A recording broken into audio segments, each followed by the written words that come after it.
Okay, so now we're a little bit familiar with Pythagorean theorem, and we want to make sure that we know how to use the formula. Again, our formula is a squared plus b squared equals the c squared.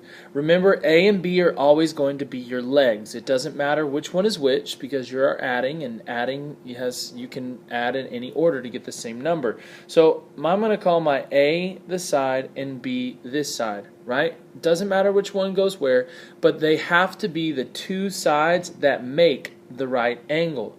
The longest side, or the side across from the right angle, is always going to be your C, and that is your hypotenuse.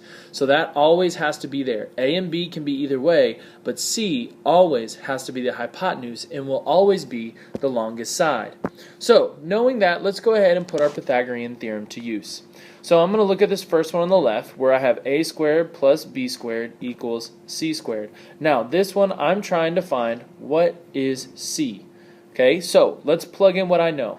I'm going to call 12a, and I'm going to call 5 my b. So I'm going to say, all right, a I know is 12 squared plus b, which is 5 squared, and that is going to equal c squared. Now, whenever I have a number with a square on it, I can go ahead and simplify that and take care of that. So 12 I know squared is 144.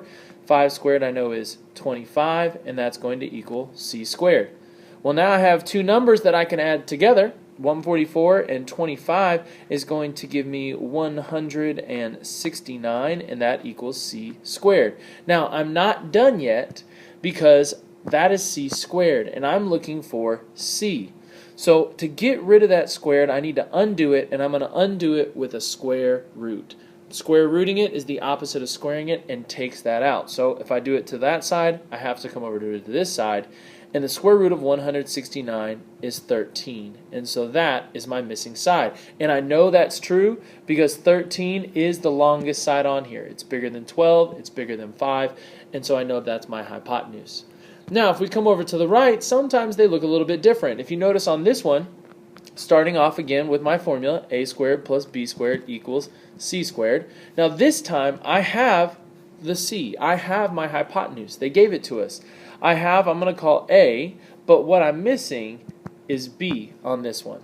So again, I'm going to substitute into my formula exactly what I have.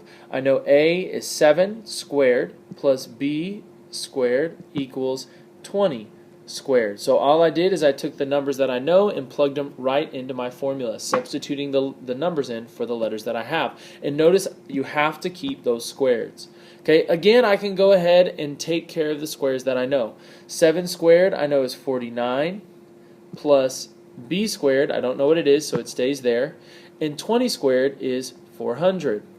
So now I can come up and do some subtraction. I want to solve this and treat it just like I would an equation.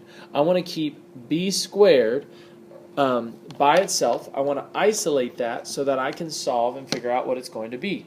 So, to solve this, just like I would with regular equations, I want to take 49 away from both sides. By doing that, it's going to make this equal 0 and leave me alone with b squared. Now, I need to do 400 minus 49, which I know is 351. And then the last step I have is to take the square root of that number.